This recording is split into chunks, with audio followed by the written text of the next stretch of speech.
Film ini dibuka dengan kisah seorang anak bernama Park Yong-ho, bocah yang hidup mandiri hanya bersama ayahnya. Suatu pagi, ia menyiapkan sarapan sederhana dengan harapan bisa merayu sang ayah agar mau mengajaknya makan di warung nasi favorit mereka. 너 대신 오늘 기도 열심히 해. Dalam misa Ayahnya itu, mengangguk, Yong-ho mendengar tapi khotbah dengan seorang satu pendeta syarat. muda tentang Yong-ho mukjizat harus doa. ikut Sang menghadiri pendeta misa di gereja menegaskan terlebih bahwa dahulu. Tuhan selalu mendengar doa yang Di dipanjatkan dalam hambanya. gereja, Yong-ho Jika duduk berdoa dengan dengan mata, iman, doa berbinar itu mendengarkan pasti akan khotbah sampai. seorang pendeta muda. 하지만 Sang pendeta berbicara tentang mukjizat doa, 언젠가는 주님이 menegaskan bahwa Tuhan selalu mendengar Usai setiap doa yang kebaktian, dipanjatkan Ayah dengan Yong-ho iman yang menepati janji sungguh-sungguh. dengan mengajaknya makan Kata-kata di itu warung sebelah tertanam prasmanan. kuat di benak Yong-ho. Di Selesai sana, kebaktian, Yong-ho ayah yang Yong-ho masih menepati terpesona oleh janjinya. khotbah sang pendeta Mereka pergi bertanya ke pada warung ayahnya. nasi Saat prasmanan. ibunya melahirkan, Sambil makan, mengapa ayahnya Yong-ho tidak yang berdoa masih hingga terpesona oleh ibunya khotbah meninggal? tadi bertanya, Sang ayah kemudian "Ayah, menjelaskan dengan penuh waktu kasih ibu melahirkan, bahwa doa kenapa ibunya ayah lebih tidak kuat. berdoa? Ibunya justru Bukankah berdoa kalau agar berdoa, Yong-ho ibu bisa tidak hidup, akan meninggal?" sehingga Tuhan lebih Dengan penuh mengabulkan kasih, doa sang ayahnya ibu. menjawab bahwa doa ibunya justru lebih kuat. Ibunya berdoa agar anaknya hidup, dan Tuhan lebih mengabulkan doa itu. Malamnya, ayah Yong-ho yang bekerja sebagai polisi kembali bertugas patroli. Ia berpamitan dengan senyum hangat, meninggalkan putranya yang sudah terbiasa tidur sendiri. Namun malam itu berubah menjadi tragedi. Saat memeriksa sebuah mobil, pengemudinya tiba-tiba menancap gas dan menyeret ayah Yong-ho. Sosok pengemudi itu tampak menyeramkan, dengan mata menyala merah. Ia memukul sang ayah tanpa ampun hingga tubuhnya babak belur. Harapan Yong-ho untuk bisa melihat ayahnya pulang sirna. Bersama neneknya, ia hanya bisa menangis melihat sang ayah terbaring kritis di ruang UGD. Hatinya hancur. Ayah adalah satu-satunya sosok yang ia cintai, pengganti kasih ibu yang tak pernah ia rasakan sejak lahir. Dalam kesedihan itu, ia teringat khotbah pendeta muda. Berharap mukjizat, Yong-ho berlari ke gereja untuk berdoa.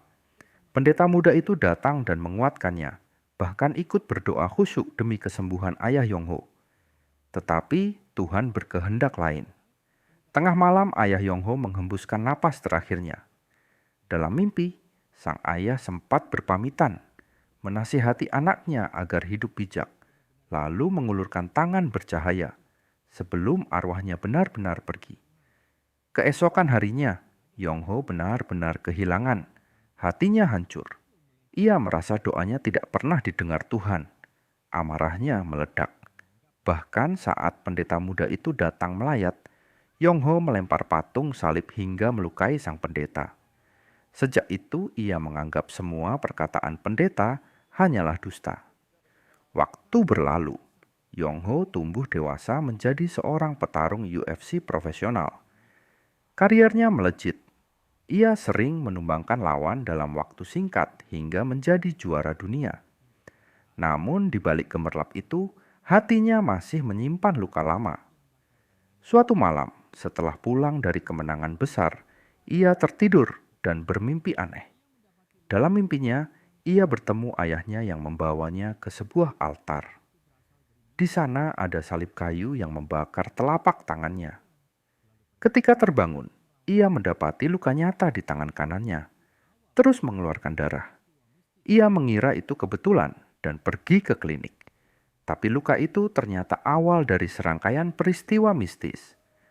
Malam harinya, bayangan hitam muncul di apartemennya.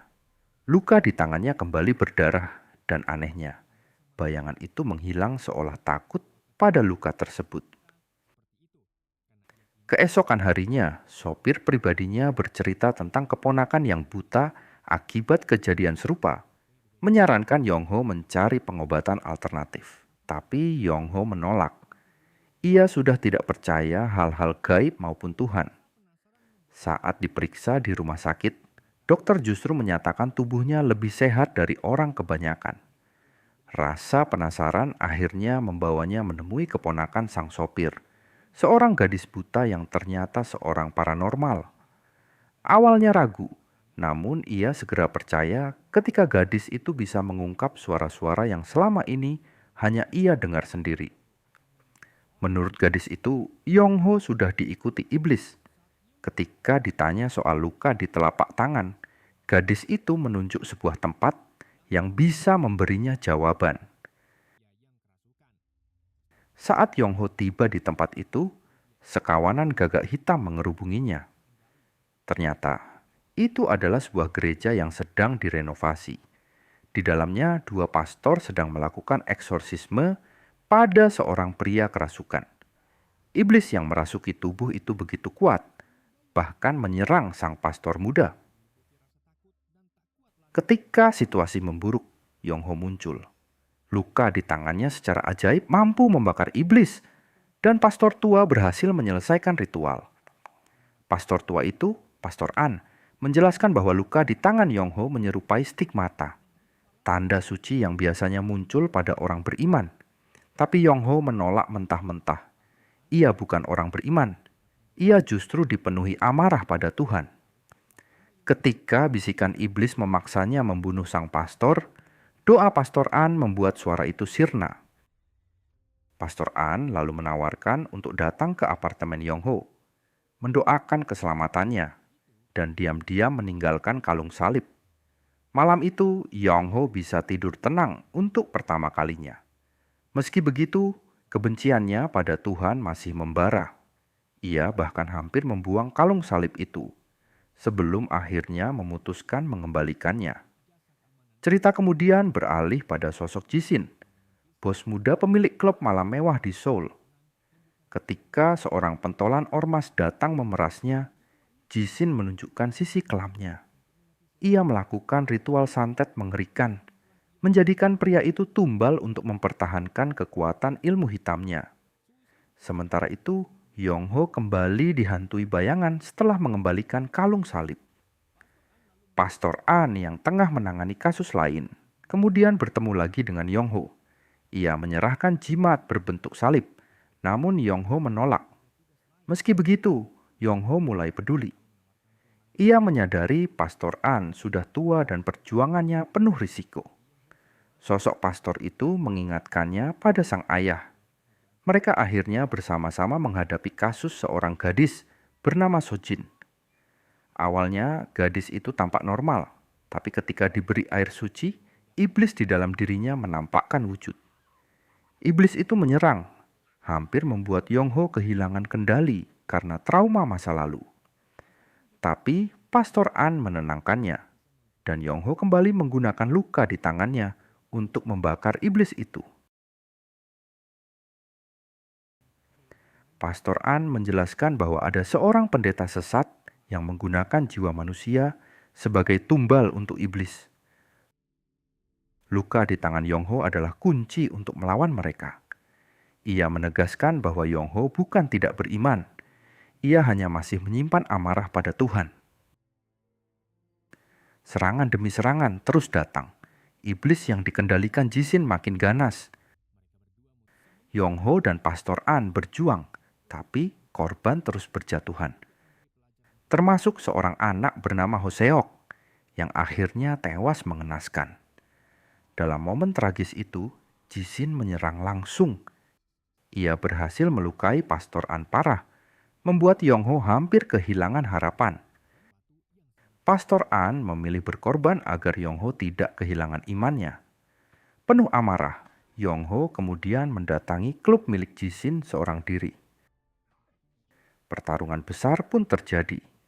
Dengan mukjizat cahaya Tuhan di tangan kanannya, ia mengalahkan pasukan iblis Jisin. Namun Jisin tidak tinggal diam. Ia menyerahkan dirinya sepenuhnya pada iblis. Tubuhnya berubah menjadi jelmaan ular raksasa dengan kekuatan mengerikan.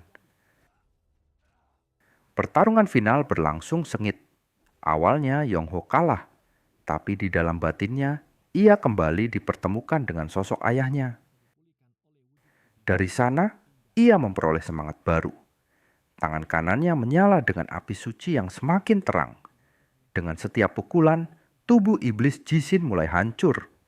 Hingga akhirnya sebuah serangan telak menghantam jantungnya dan menghancurkan susuk iblis yang memberi kekuatannya. Jisin pun tewas, jasadnya dimakan oleh iblis yang selama ini ia sembah. Di akhir cerita, Pastor An yang selamat kembali ke Vatikan. Sementara Yongho perlahan menemukan kembali imannya. Ia mewarisi semangat dan keberanian Pastor An. Kini diteruskan oleh muridnya, Choi Sik. Film pun ditutup dengan perjalanan baru Yongho, yang akhirnya berdamai dengan masa lalunya dan menemukan arti iman yang sejati.